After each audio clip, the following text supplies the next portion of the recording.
got a message coming up. Okay. Okay, so welcome everybody. I'm Wendy, and I'll Jisun and Kathleen, do you want to just quickly identify yourselves? You are muted, Kathleen.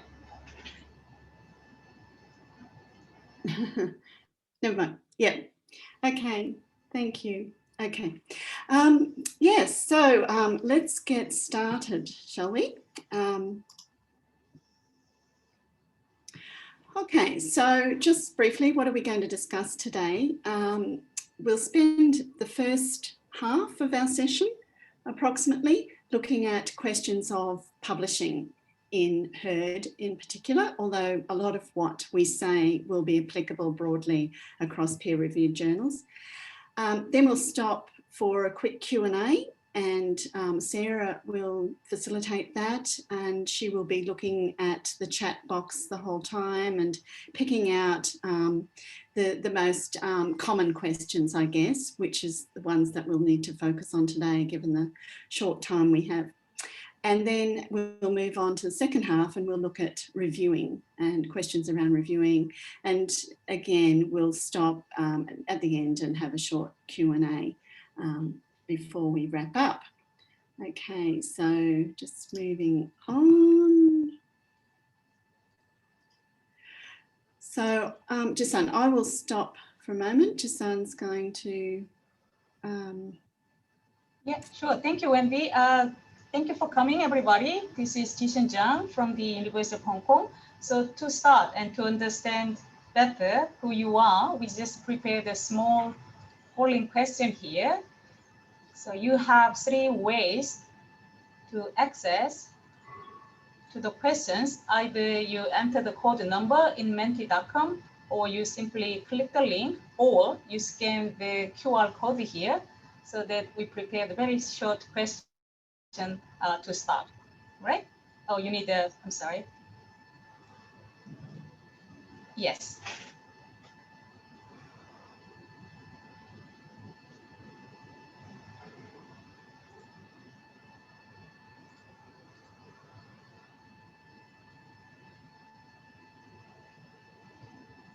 Right. So can you see the question? Let me just share the screen here.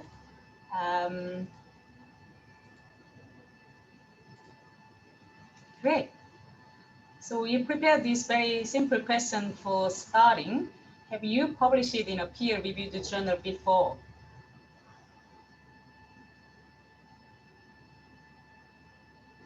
Yeah, very good. We have almost 50 participants. You already have published it, your article in a peer-reviewed journal, and some of you don't have experience yet. So that's what we're gonna talk about today. We will move on, and Wendy will take over, but please do not close this page because we prepared more questions in the second part of the webinar. All right, Wendy, would you like to continue? Yeah, thanks, Jisun.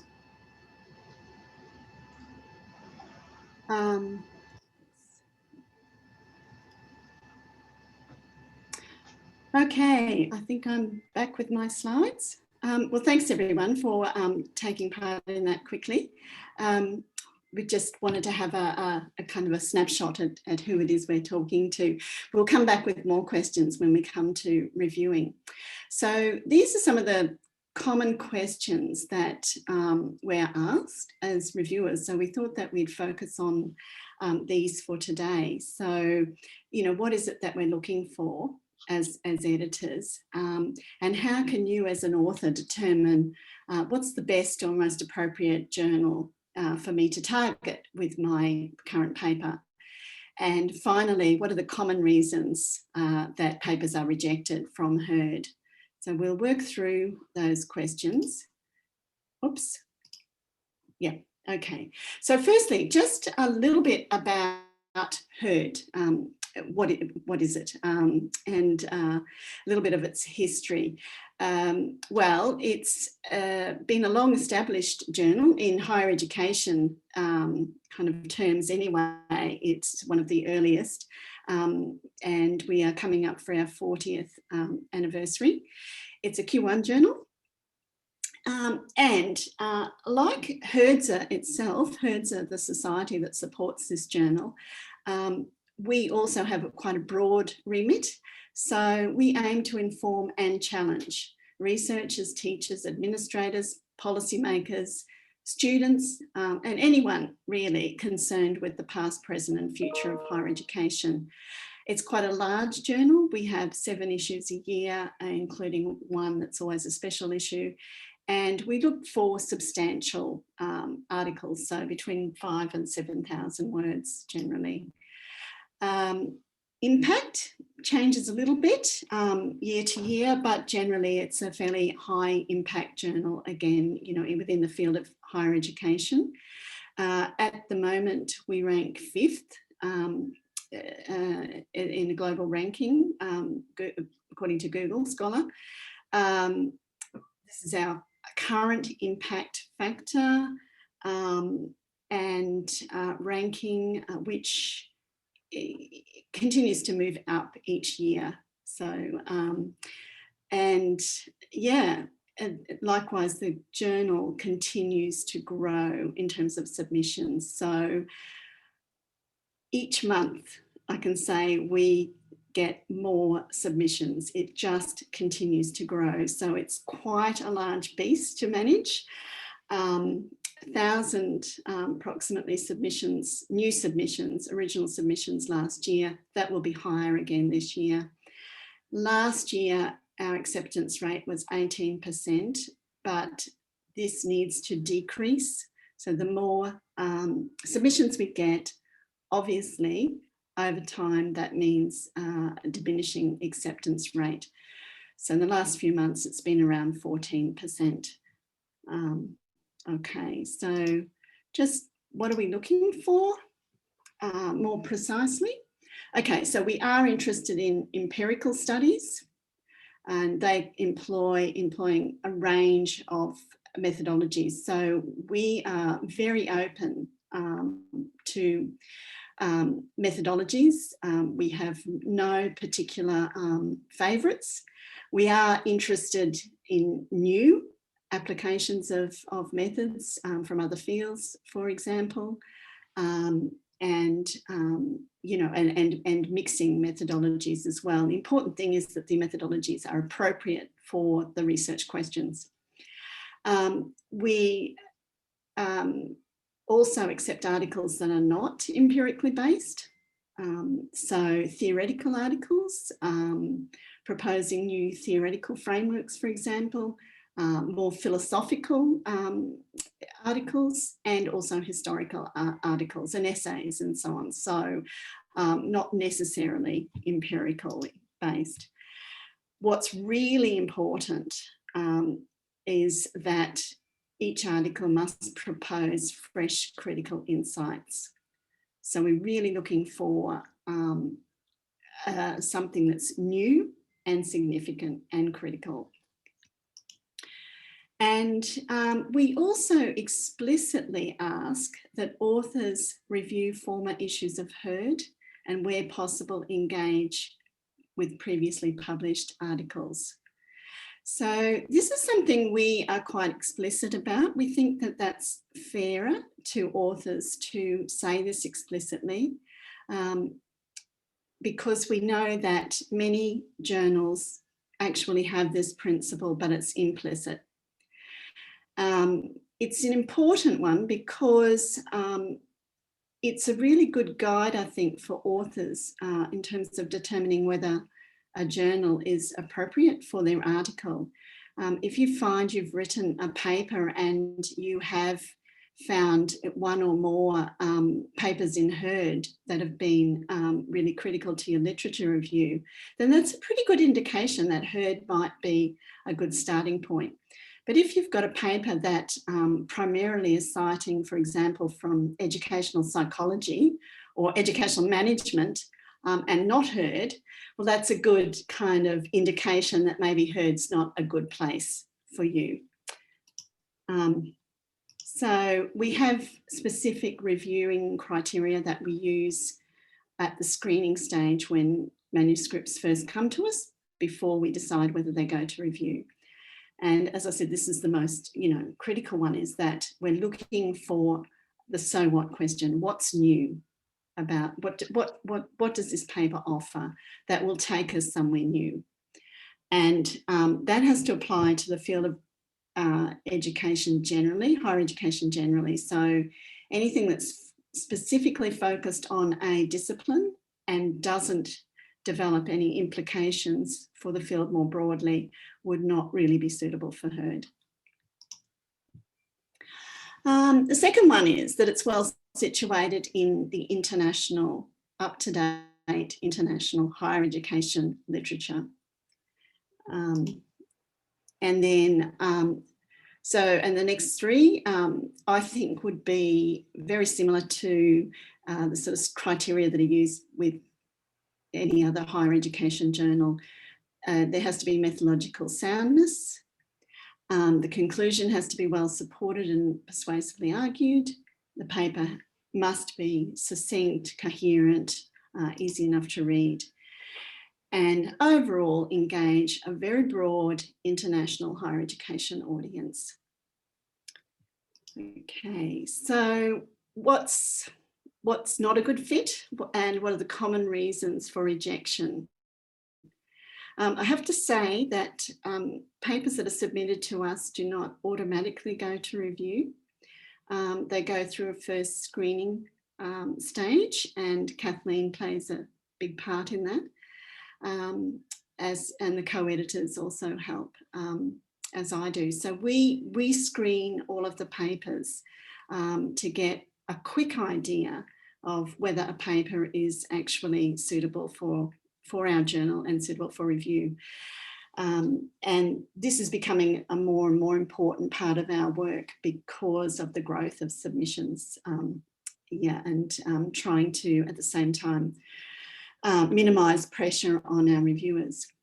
So we'll reject things that are not a good fit for the journal, and I've already talked about that. So anything that's too specialised in terms of a particular country context or a particular discipline, or subdiscipline like educational psychology or health education, so on, that would be regarded as too specialised for us, not broad enough, so that wouldn't be appropriate for us.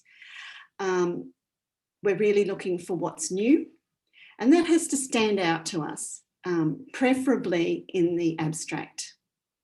It has to be quite clear what's the new and significant insight that we're going to gain from if we publish this paper. We do not want applied research or accounts of practice. And by that I mean, if you're running a study, say within your class or your program, and you're applying an approach that has already been well researched. So for example, flipped classrooms.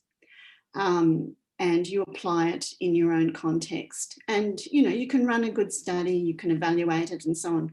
But that would not be something that we would be interested in generally, because it would be, we'd see it as applied research and not really showing us anything new. Of course, if such a study did reveal something significant that has clear implications for the field as a whole, then we may take a second look at it. Okay, so no conceptual framing. That's a really big one. We need to see the study well framed within an appropriate conceptual sort of background or form. Yeah. It doesn't address the intended audience, so it's not interdisciplinary and international. So it doesn't engage in the journal's conversation, and by that we mean the authors haven't looked at back copies of the journal and looked to see if what they're doing is already part of something that we're publishing. So and again, I think looking at the sorts of references that you have is a really good indication of whether you really are joining the journal's conversation, or alternatively, you're joining another journal's conversation, in which case you might want to go there instead. Yeah, so not methodologically sound. So that's, I think, the case for journals pretty much everywhere. Not effectively situated in the international higher education literature, not looking at limitations or implications, and finally stylistic language reasons. So I've put some asterisks over some of those because they're the ones that are very specific to heard, and you might find that if you can meet the other criteria that are not, asterisks, that you might find you've already got a paper that's suitable for another journal. So just in some cases, just because it's not suitable for heard doesn't mean it's not suitable for elsewhere. Another good way of just determining whether your paper is going to be a good fit for heard, just initially having a look at the aims and scope of our journal and comparing that with aims and scope of other journals, because this will give you some initial clues about what the journals are looking for.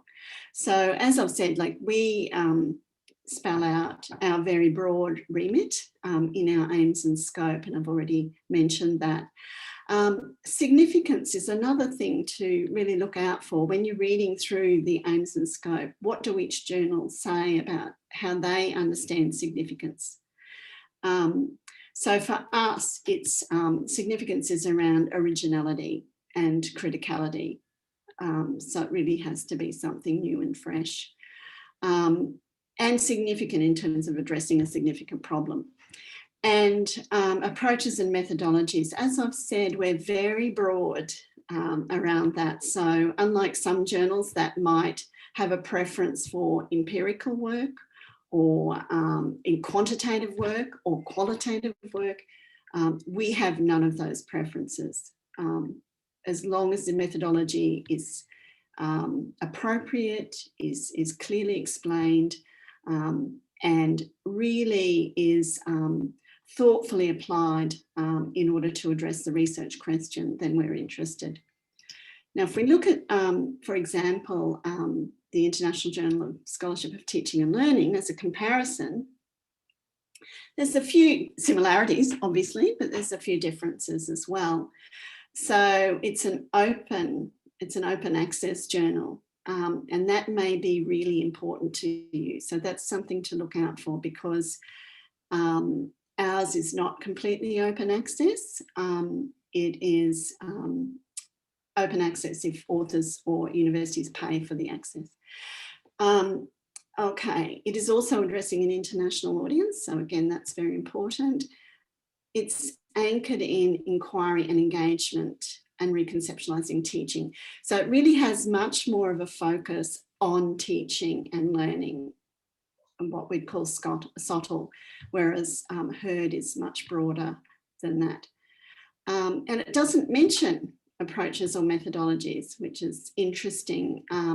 So you would need to inquire further about that. So you might look at, again, at the back copies, the back issues of this journal to see what methodologies, the papers are using. That will give you an indication. And if you're still not clear, you can always email the editors for that kind of information. So how do I determine if the journal's right for me? So we would say it's really good practice to think about this question before you start writing.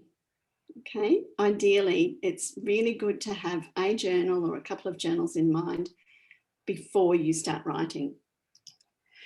So what you might do is skim over the table of contents in the previous issues, looking for, are you engaging with the conversation in that journal?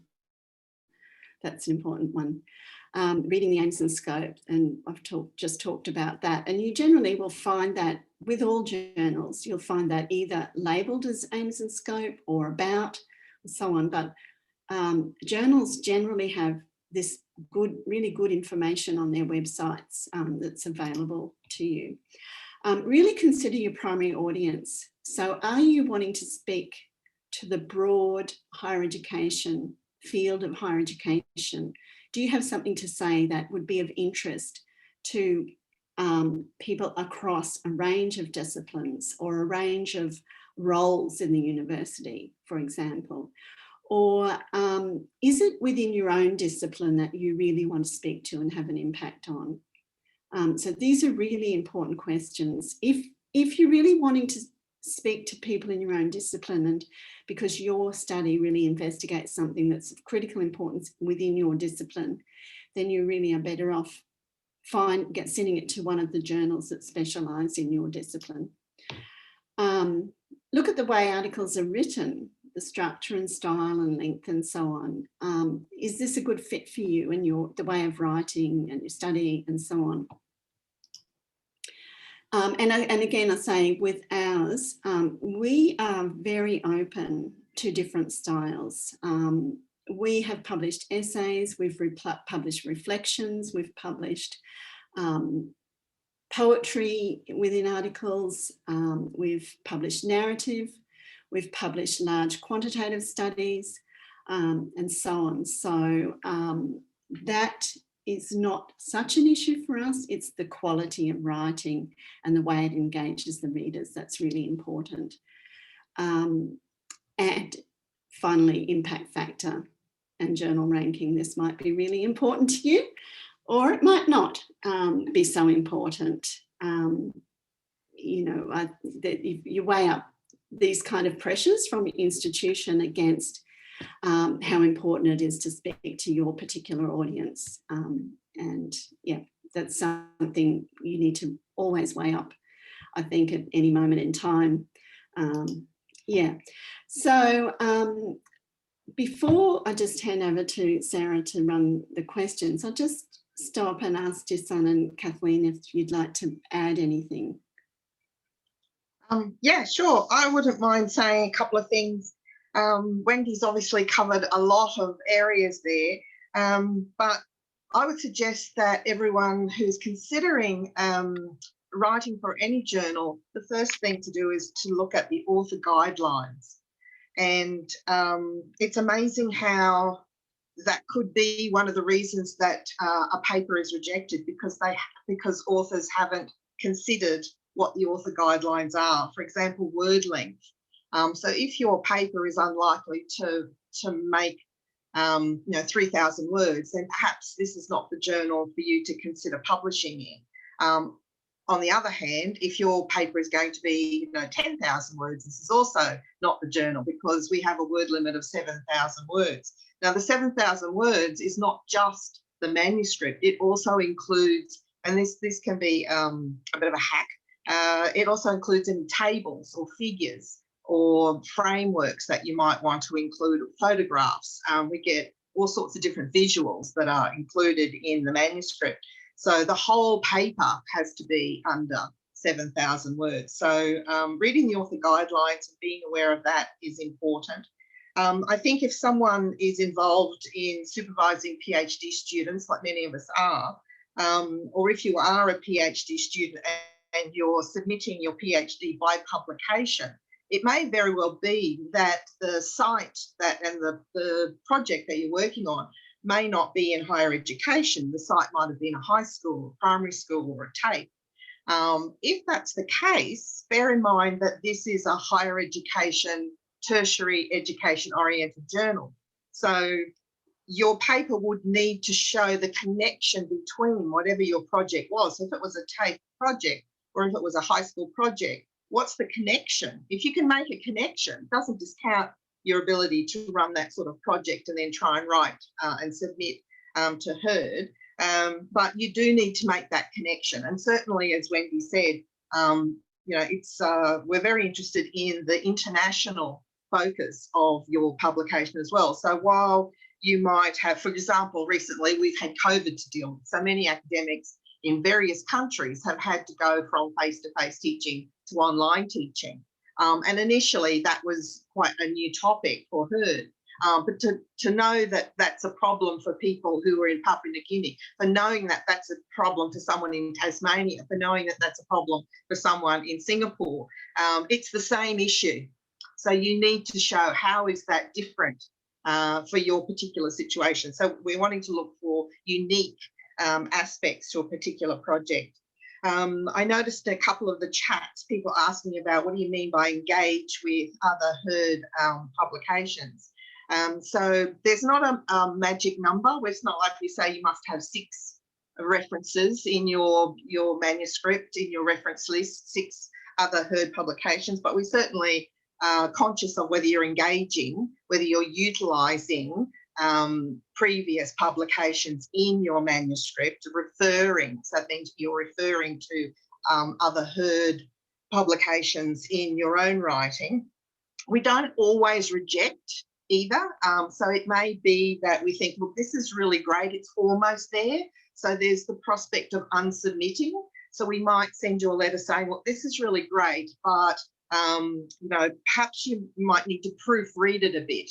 Perhaps your academic writing needs to be looked at if you have English as a second language, for example. Maybe run it by a colleague who is a native English speaker and just have a look at the academic writing or the, you know, the English writing and the grammar that perhaps is being used. What else did I write down here? We might unsubmit if perhaps you're flipping between first person and third person. So it might be, you know, an academic writing issue. It might be the fact that you haven't quite addressed the author guidelines that, and there's particular issues in there. So I'll stop talking now. Hope that was helpful. Jacinda, do you want to add anything? No, I think you and Kathleen covered most issues as a first, and then maybe we can answer some questions from now on. Yeah. Yeah, sure. Are these the main questions, Sarah, or have you got more? There is a couple more. Okay. Another slide. Okay. So did you want to start with this slide? What, Wendy, would you like to start and then? Yeah, I'll make a start. Sure, yeah. sure. Yeah, so yes, you can have access to the slides as far as I'm concerned. I think Sarah would have to organise that. What does it mean to engage with previously published articles? And does that mean you need to necessarily cite HERD articles in your manuscript?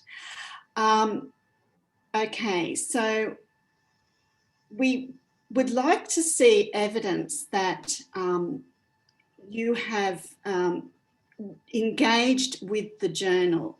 So we don't want to encourage authors to just send manuscripts off willy-nilly, try this journal, try this journal, try this journal. And we do get some of those. It's not a good practice. And one of the indicators for us around, I guess, the seriousness of the author is that they have shown that they've looked at the articles that we've published already in HERD. So no, I mean, there are situations, there are papers that we will publish that haven't cited HERD. So it's not a black and white rule. There's times when, for example, quite a new research question will come into being, and you know, a new challenge, and it may be that we have not published anything that is particularly relevant in the past, but we may well want to publish this paper because it is opening up a new question. And so if we can see that we haven't published anything of relevance in the past, but it is a question of importance, then of course we will go ahead and you know, send it out for review. However, that's a fairly rare situation, I have to say. Most of the papers that we get are looking at topics that we have already published, and we are aware that we have published quite significant papers in those areas. So we would expect, as part of the literature review, that the authors have looked at that and cited those papers. So there's no magic number, but we would expect to see some evidence. If you're uncertain, if you've got a paper that you think would be of interest to Heard, but you can't see anything of relevance in the Heard journals, previously published, it's a good idea to say in your cover note, to the editors, that you have looked and you don't believe that there is anything of relevance. Okay, that's to indicate that you've actually taken the trouble, you're aware of what we're wanting, and you've taken the trouble and you're pointing out. That's quite helpful to us. Okay, minimising pressure on reviewers, yes. Yes, you can. I wouldn't encourage you to send draft ideas. If you want a helpful answer from me, you should send a fairly finalised abstract that will tell me that basically you are meeting, your paper promises to meet our criteria. So, some fairly specific information about the topic, the research question, the methodology and the findings. If I can see all of that clearly explained, then I can give you an answer that should be a good guide for you. If it's too vague, all I have to do is email you back and say, I'm sorry, I haven't got enough information to, to give you good advice on that. So, yeah. No,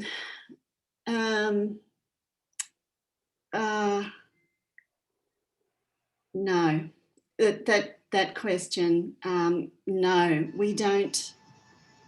We make decisions based on quality and significance. So in any one year, there could be a different balance between all of those. And of course, sometimes the nature of the special issue will determine that balance as well for the year. So yeah, yes, reasons we do. We really try to, we take this part of our job really seriously. So the role of the reviewers and the associate editors and the co-editors, anyone involved with making a decision and giving feedback to authors, at each stage, we try to be very clear about the reasons for rejection.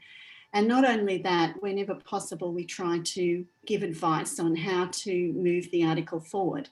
So it might be rejected from Heard, but we might have some good advice about what else could be done in order to make it suitable for another journal. So yeah, we really try to do that, and almost all of the time I think we manage. But it's something we constantly work on, and we can pick up that question again when we start talking about reviewing, because the reviewers are really crucial, play a really critical role for our journal. Yeah. One more question, Wendy, as well, that's just come through. So we'll share the screen again. Just give us Can I just add a bit to what Wendy just said, just to let everyone know that if we do reject a manuscript, we don't accept resubmissions of a rejected manuscript. I think that's important for PhD students to be aware of, because when you're writing your chapters for your supervisor, you write it, it gets analysed and critical advice is given, and then you rewrite it and put in a better draft. That doesn't happen at journal level. So if unfortunately your paper if it's been unsubmitted, then yes, we're asking you to do something and then resubmit, and that'll be very clearly identified in the letter that's sent to you. But if the paper unfortunately has been rejected, we don't accept resubmissions. Yeah, that's really important. So don't submit too early. Refine the paper as well as you possibly can, because you don't get a second chance. Yeah. Would Kathleen or Jason, do you want to answer any of those questions? Yeah. I'd say I'll just go with the first one. It depends on the visual. So if it's a photograph, then that's not going to have depending on the size of the photograph. So that might be done individually, but certainly we don't accept much over 7,000 words. If it's 7,002 maybe, But yes, you need to, you know, be succinct and cut out something. Maybe give it to someone else to read. You may find that you've said the same thing a couple of different ways, and maybe you can pull out 1 or 2 paragraphs or make it more succinct. Sorry, Jisan, you'll go. No, that's fine. Thank you, Catherine. And I just want to answer to the second question. For example, systematic review. I think Wendy explained where we really concerned is the quality of the paper. We don't reject or accept the paper because you use the systematic review. Last year, we received a lot of manuscript based on the systematic review, mainly because authors, they have a very kind of limited data collection chances, and a lot of authors, they did the good systematic reviews, but some of them, it's just a simple summary of the literature review, simple summary of all the references, previous work, then we can't accept the paper. But we didn't reject it because it was a systematic review. We rejected because the quality of the paper was not good enough. So what I suggest, we have some good papers published in our journal by using the systematic review, and then you can revisit those papers and you can see how good articles based on systematic review is written. So again, I want to emphasize, like as Wendy said, what we really care is the quality, not particular research methodology, right? And the last question, I just will quickly, number of words. Yeah, I understand sometimes it's very challenging to cut one topic, one theme, or number of words. I can't say in this case, absolutely, you have to cut one theme. That I don't think that's a good answer.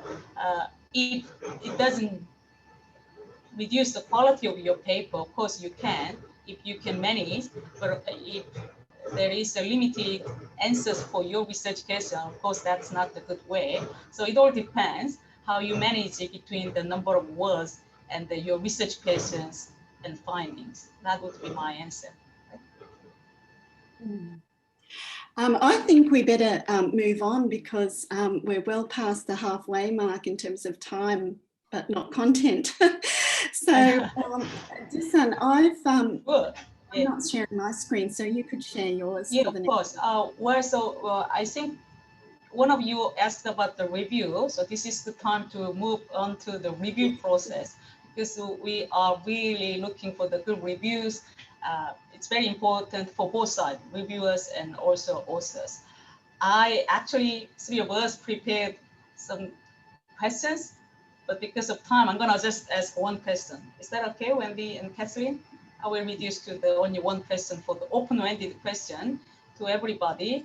If you can go back to the Mentimeter, if you already closed your page, again, I want to remind you, this is the QR code that you can use or the direct link that you can access. And then what I'm going to do, I hope you can reach to this question. If you have any problems, can you see this question?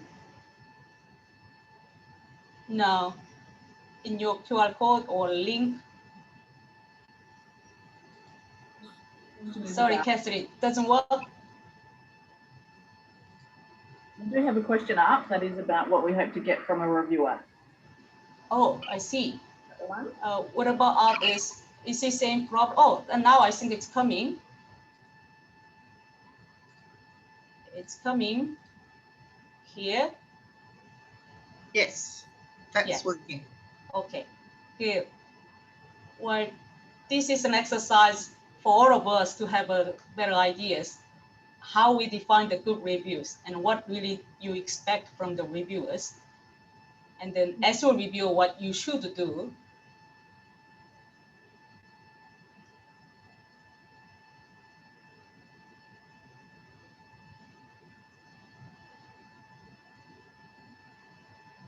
Yeah, I can see, I just quickly summarize, and then we prepared some couple of slides to share. I can see many of you emphasize, including ourselves, should be constructive feedback. That's the whole peer review process is about, right? Critics, oh yeah, and clear, detailed feedback, and also I can see the answer acceptance, but review process, I would say it's not to accept the paper, unfortunately, and then useful and good feedback. But what we want to really explore more is what is good and what is useful review. Right? Actionable feedback, I think that's a very good point, because some reviewers they demand too much things that authors can never achieve. So that is a kind of actionable feedback. Right. Good. And then you always, the focus is, main purpose of the peer review process is to help authors, to support authors to improve the paper. Yes. So, well, thank you very much, everybody. I think you can see all these sharing session, and then we will also continue what is the really good or not good, bad reviews about, right? Catherine, I would share the PowerPoint slide, and then would you like to take over? I think, Wendy, did you want to start off? Yeah, I can start Sure, off then. sure. Yeah, look, it's I guess not surprising that the comments that you've just made in the word cloud, really as authors and what you're expecting from reviewers as authors pretty much match our expectations of our reviewers as well. And I think if we look at the criteria for the award that we give each year to our reviewers of the year, you'll see that's pretty much summarising what you've said. Timeliness, I don't know that that really came out as a big one, but I imagine that it is. And it is on our side as well. So we want our reviewers to get back to us within the time that we give them, and you know, not have to chase them up. So timeliness and reliability is really important. In terms of the content of the review, we want to see really substantive feedback that reflects the journal itself and our criteria and our scope. We want to see helpful ideas for moving the paper forward, and that's regardless of whether we accept it or not. We really want a rejection to offer that same substantive, helpful, constructive advice about moving the paper forward. In terms of style, we want clarity. We want it to be really easy to follow and understand, and constructive and respectful. These are all really important to us. So this is what we want from our reviewers. So we just, and I think you're moving the slides, aren't you? Yep, yeah. So just for our reviewers, they use the same criteria as we use at the screening stage, exactly the same criteria, and there's a prompt on the screen within our system as you're doing the review, just to remind you what those are. And with each criteria, we have these 4 standards that you're asked to check. And then, as well as that, of course, we expect you to write out your own feedback, and with very clear instructions on what the authors might do next. And then finally, whether you'll review, you'll accept a review of the paper for revision. That's really important. I think as authors, I've had this experience myself. It's unfortunately perhaps becoming more common that you get review feedback back on first submission. You do exactly what the reviewers ask for, or at least explain why you can't, resubmit it, and then it's reviewed by new reviewers. That's very difficult for everybody. So it is kind of important, if you accept an invitation to review, that you're prepared to follow the paper through in most cases. Of course, you know, life intervenes and we don't hold you to that, but it's an important kind of thing to bear in mind. So we just move forward, Jason. Yeah. So as we've said, yeah, just summing up, good reviews are timely. So thinking about that at the point of accepting or declining a review invitation, declining quickly, if you really don't think you can do it, then just doing a simple decline so we can move on and ask someone else, that's really helpful. We don't mind at all people declining, but if they do it quickly, that's really helpful for us. Being very clear and specific in what you're writing and constructive in tone, ethical, and so yeah, showing integrity. Confidentiality is really important, and conflicts of interest. So if you suspect that you might know the authors, for example, we try to really watch out for that when we're doing the invitations, but sometimes, we mightn't be aware of that. If you do think you know the authors, then you need to let us know and decline. There may be other conflicts of interest. So there may be some sense of competition. You may be in a similar project, and you may feel uncomfortable about reviewing something from another research team. You may feel really quite strongly about the methods that are used or the conceptual approach. And, you may be aware that you're not really going to be objective in the way that you approach the paper. So all of these things are really important, and we would rather you just let us know and we can find another reviewer. Consistency, so and being reasonable, like not asking for something that's clearly going to create a need for a new study or additional research and so on. So what's reasonable to expect within the confines of what's already been done. And if you've got concerns that you're unsure about, for example, you're unsure about making a decision, or you're unsure about something about the paper but don't feel confident or clear enough to say that to the author, then you just say it in a separate box with the editors, and we can have a look at it and work out what to do. So that's that's also something to remember.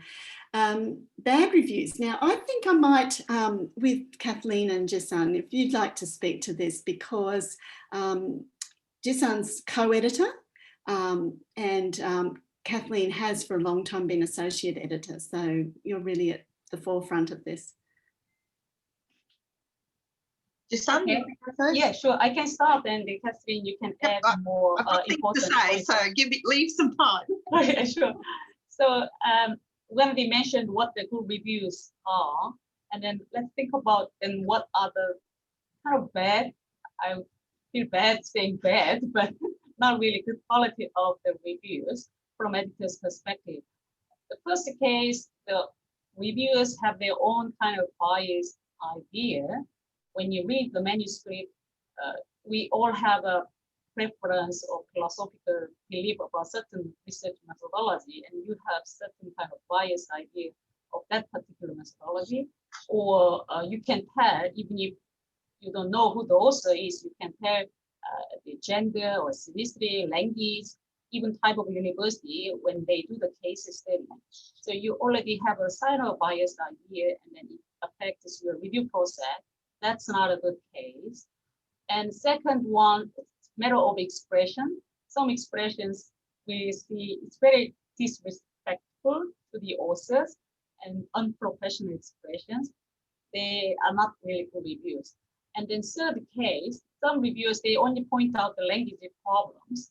We are not doing this to the proofread the papers. Of course, we highly appreciate what the authors, reviewers read the manuscript carefully and give some advices for the language issue. But you can add those minor comments at the end of the review, but it shouldn't be major part of the review. The focus is about research itself, not about grammatical errors. Okay? And then something similar from the first point, rejection based on your personal belief or philosophy. The conclusion shouldn't be like this. That's your personal belief in most cases.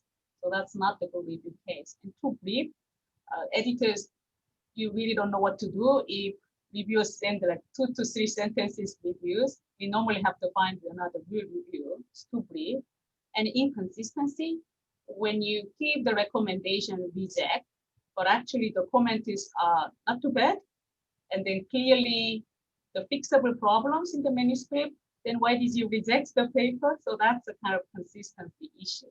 And the last point, when we already mentioned, ask for unreasonable revisions, asking for new studies.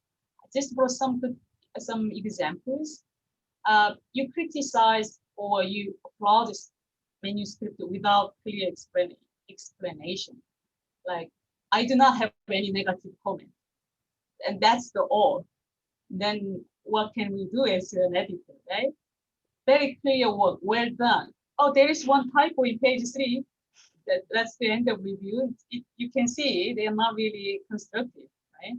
I'm not suggesting any specific revision because this is such an important work. No, you should do something about this manuscript, okay? And then last one, it's a bit disrespectful. I couldn't understand what the authors wrote. It was unreadable. Most unreadable papers are screened in screening stage, actually. So these are the examples that I wanted to share. And Kathleen, you have a lot of experience as a screening editor and associate editor. You can also share some examples. Yeah, thanks, Jisun. Yes, so I have been, I was an associate editor for about 10 years before, and I really enjoyed being an associate editor. And I'm going to say I was invited to be on the editorial team before that, but I kept saying no because I really enjoyed the opportunity to have an overview of the current issues that were going on in higher education.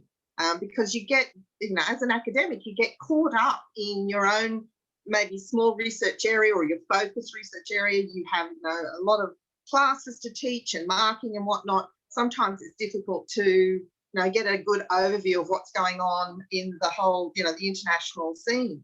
I've got to say that one interview that I went to, I was asked, how do you update your knowledge? I thought, I'm an associate editor of a couple of journals. So it's, as a role, it's very highly valued on your CV, very highly valued to be a reviewer if you are going for a promotion, or even your end of year program review. So it's quite a highly valued role to have under your belt. I would say that other benefits that you get as being a reviewer is that your speed of reading becomes quite quick, and you get quite good at reviewing quality writing. So, there's benefits to you as an individual, but I would say in terms of bad reviews, one thing that I was very conscious of is the tone of the review. Now, we're all going through a situation in tertiary institutions where, some staff are being let go. That means that all of our workloads are uploading. I'm sure if I asked you to put a hands up sign to say, is this happening in your workplace? I'd get lots of hands going up. So a lot of people are writing at the moment, and they're trying to get their publications up because that's going to be of benefit to their CV. Maybe a lesser quality review comes through. As a reviewer, be conscious of the tone of your review. Avoid being overcritical. The review is meant to be helpful. It's meant to be supportive. It's meant to be a guide for how the manuscript could be improved, not to criticise. And I know that's difficult. We're all human. But that would be one thing that I would suggest be conscious of. And a bad review, if any of you, no one likes being rejected. No one likes being rejected. But we've all been there and we've all experienced it. But if the rejection comes with, look, there's this was really good and I really like this, maybe focus on fixing this aspect, or maybe it's not the right topic for the Herd's journal. That's not quite as bad as getting a really critical, poorly worded, aggressive, if you like, letter of rejection. So I will stop talking then. I think we might move to these questions, so some very good questions here. As an early career researcher, yes, doing reviews. Yes, Sarah, are these questions, are they visible to everybody? I'll just check. Yes, yeah. Yeah, good. Okay, yeah, thanks. Yeah, like, so we find the same thing sometimes, not always, but yeah, sometimes less experienced researchers and reviewers will write more comprehensive, more useful reviews than more experienced researchers. Look, we prefer comprehensive reviews.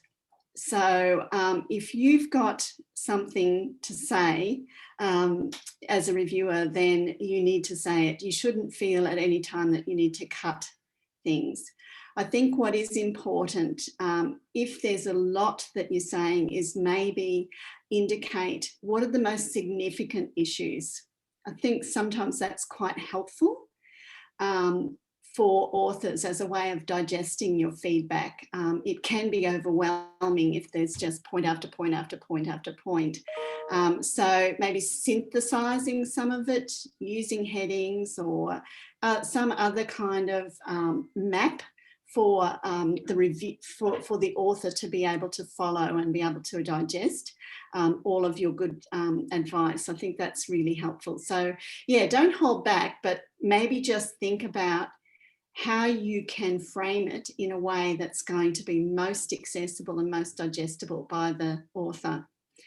Yeah, how do you become a reviewer? Well, okay, that's a good question, and we'll go on to that. Becoming a reviewer for Heard. For a long time, the journal has had only one pathway to becoming a reviewer. We now have two. So I'll talk first about the original pathway, which we still have, and that's for experienced authors to join the College of Review. So our criteria for joining the College of Review is that you've published 3 peer-reviewed articles in higher education, or sometimes we'll stretch it to education more broadly, but yes, a very relevant field within the last 10 years. So, you know, for anyone who meets that, then we will very much welcome their application. And then, of course, we'll look at other things like perhaps their reviewing experience and so on. But they go into the College of Reviewers, and we will put them to work immediately and expect the College of Review members review 4 to 6 a year for us. They may or may not review for other journals as well. We've more recently established another pathway, and that's for early career researchers, PhD students, indeed any students, anyone who doesn't meet our criteria for the College Review, but is very interested in reviewing. So we want to hear from you. If you have a real interest in becoming a reviewer, even if you haven't reviewed before, if you haven't published before, as long as you're working in researching in higher education and have an up-to-date knowledge of the field or aspects of the field, we want to hear from you. In that case, we will give you more support. So we'll give you a little bit of training on reviewing. We will give you exemplars of what we see as good reviews, which you can keep and use and refer to. And then we will not rush you into doing a review. We'll get you to do one review. We'll have a look at it and just let you know if you need further advice or if it's okay. If you do 2 or 3 reviews and you know they're good, then we will just put you straight into the College of Review and ask, well, we'll invite you to anyway. And from then on, we'd be wanting you to do 4 to 6 reviews a year. So that's the 2 ways, and we really welcome, we are always looking for more applications. So if you are interested, I'll show you a slide in a minute. We'll finish with that, and you can contact me or our managing editor about that. So I think I've answered, how to become a reviewer. Do you get feedback? Yes. People that come into the College of Review don't necessarily get a lot of feedback. So if that's the case and you particularly want some feedback, then you need to let us know, because we assume that you're going to be okay. The other thing is when the reviews go back to the author, as a reviewer, you get to see what the other reviewer has written. And I found that really helpful when they started doing that, as when I was a less experienced reviewer. And I still find it really interesting. And I look for that, and I generally learn something from reading the other review. Yeah, a good pathway certainly is, as Kathleen said, we all find reviewing is great. It's a really good way to get a look at new research and papers that you may not ordinarily come across, and you get involved at a deeper level. So you become part of, I guess, the research in a sense. So yeah, it's a really, really good developmental thing to do. As long as you don't try and do too many and get overwhelmed. Yeah, okay. So are there any more questions? I think, Wendy, we have a third question. Have we answered? If you want to get a feedback about your reviewing skills. If you want, sorry, feedback? Yes, from the editor. Yeah. So as I said, like if you come in as an early career researcher, we have a process of giving feedback. Well, we give training at the beginning, and then sort of monitor and feedback, anything else. Others, we don't necessarily give feedback unless there's a problem. But as I said, if you specifically want some feedback and you are coming in as an experienced reviewer, you need to know that we wouldn't ordinarily do that. We trust you. But if you want some feedback, then yes, ask for it, and then we will give it. Yeah. Okay, so I'll just go to sharing my screen, if that's okay, and move on. Yeah, so okay, so this is the two pathways that I talked about, becoming a reviewer for Heard.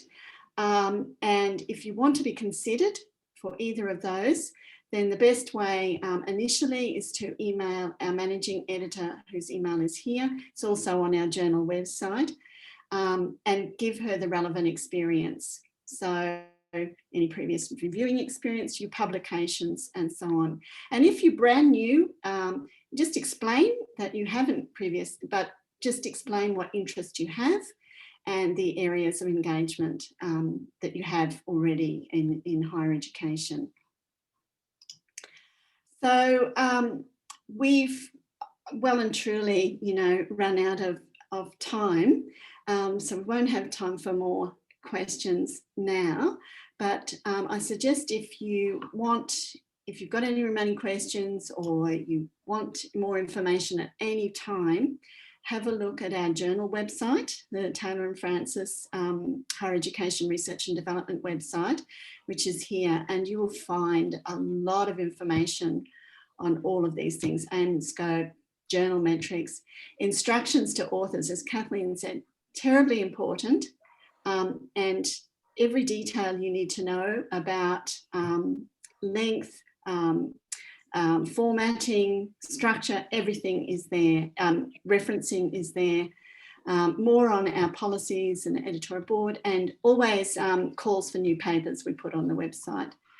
And if any of you are fortunate enough to be going to the Herzer conference, and I guess none of us really know until the last minute whether we'll get there or not, we hope to be there. 3 of the editorial team hope to be there. We'll run a pre-conference workshop, which is free and still open for registrations. And we will be doing a joint session with the new Herzer supported journal. Advancing Scholarship and Research in Higher Education. And I know that one of the editors has joined us today. I don't know if she's still there, Jo Calder, but yeah, we'll do a joint session for an hour, just teasing out the similarities and differences between these two journals. Yeah. Okay, so thank you, everybody. Big thanks to Sarah for organising this. Yeah. And Kathleen, that was so insightful, and we really appreciate your time and sharing your expertise. And I'm sure that you will have great interest moving forward. And yeah, I look forward to seeing people at the conference as well. So hopefully we will all get there. And keep an eye out for future webinars as part of the HERDSA webinar series. Enjoy the weekend. Thank you. Yeah. Thank you, everybody. Bye. Yeah. Bye.